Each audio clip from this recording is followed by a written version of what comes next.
Hello and good day to you, my brilliant students. I hope that you are having a wonderful day and that you are ready to learn something, because the one that we have ready today is going to be a treat, because today we're learning about irony. Today we're going to learn the three types of irony and how to identify them in a piece of literature. So let's jump right on into it, because this is a really cool lesson.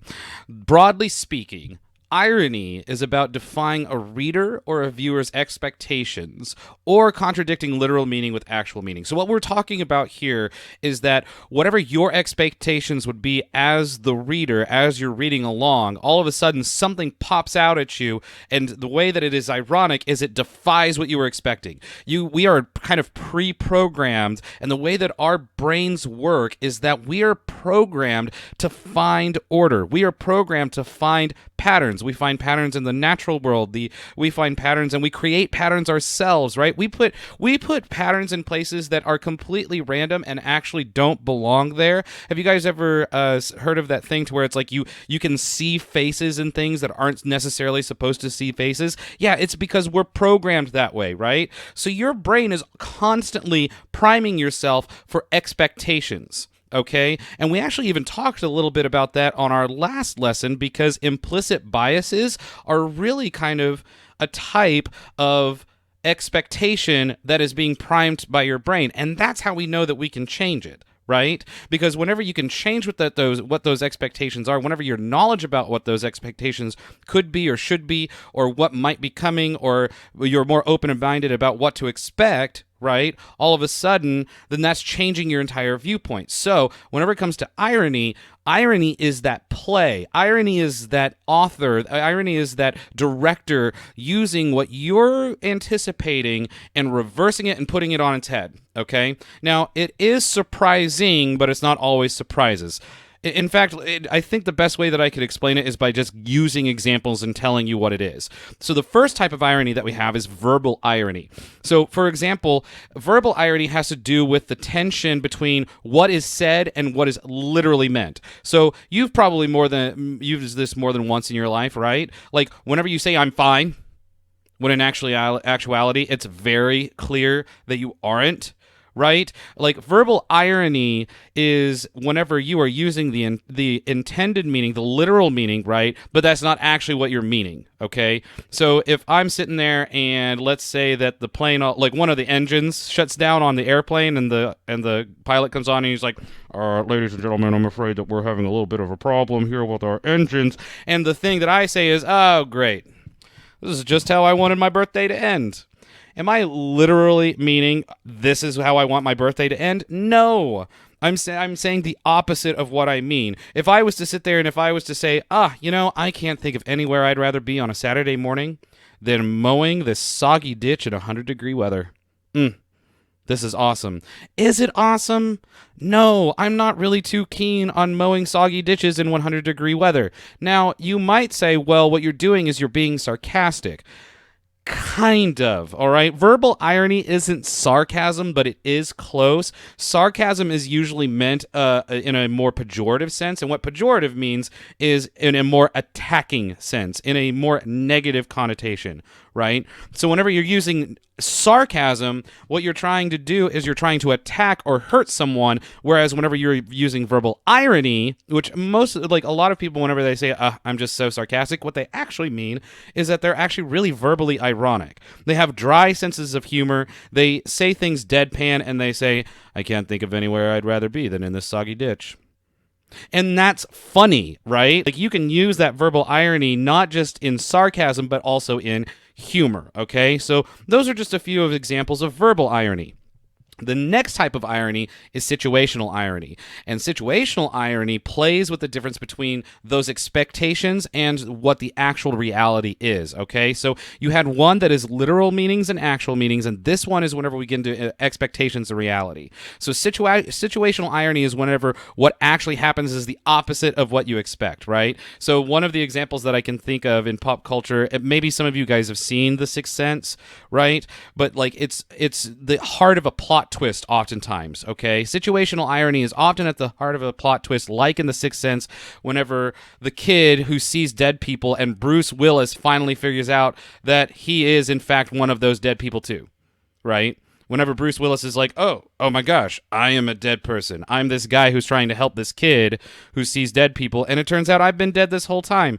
Other examples of situational irony, it's the baker's children who starve. Okay, that's an old idiom. The cobbler's children go shoeless. What does a cobbler do? They make shoes. What does a baker do? They make bread. So the kids that you would not expect to go hungry are the baker's children, right? But if the baker is selling all of his bread so that he can pay the rent on his shop, right, then it's the baker's children who starve. You wouldn't expect the cobbler's children to go shoeless, but if the cobbler has all of these debts that he has to pay off and he's selling all of the shoes, those are the children who end up not having shoes, right? The other example that I can think of is water everywhere, but not a drop to drink. You're looking out upon the ocean. There is this abundance of this resource in front of you, but can you drink it? Yeah, technically. Is it going to kill you? Yes. And yet we need water. Specifically, we need both salt and water in order to survive in our bodies. That's situational irony. Another example that I can pull from some pop culture here is Monsters Incorporated. You see this big scary creature right here. His name is Sully.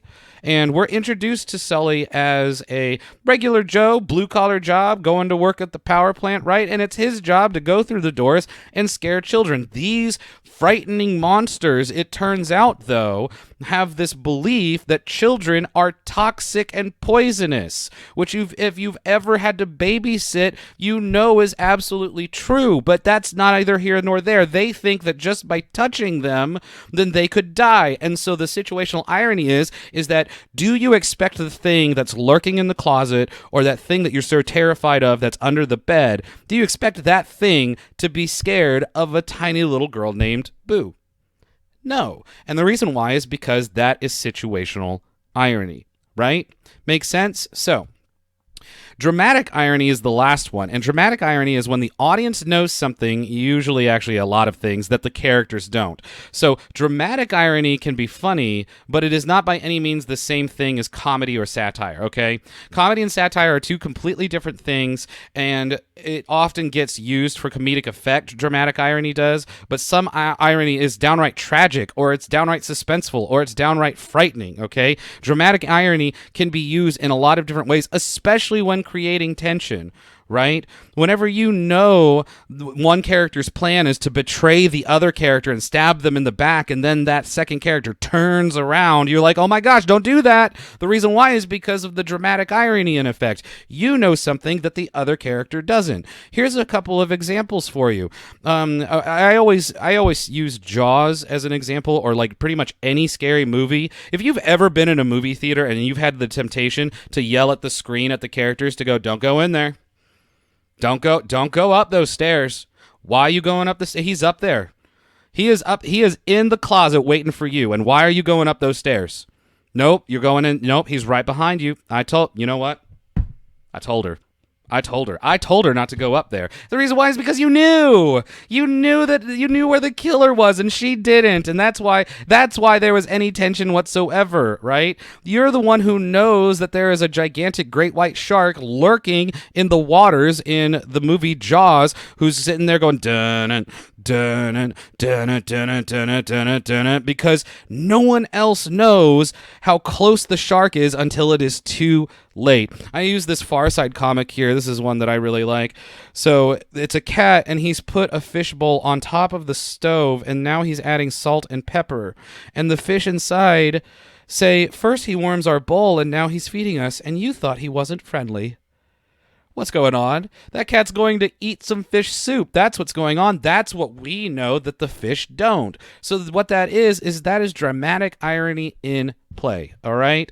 So today we're going to practice. Today you will be reading a story that is just drenched in irony, and it has every kind of it. It has verbal, situational, and dramatic irony, and they're all components of this story. So as you are reading Lamb to the Slaughter by Roald Dahl, you're going to need to keep your eyes peeled, especially, and I'm just warning you right now, for those of you who are watching this video, the verbal irony is especially subtle. So you really got to look for that verbal irony, okay? And then, after you're done reading it, I want you to complete the worksheet that is coupled with the story. All right?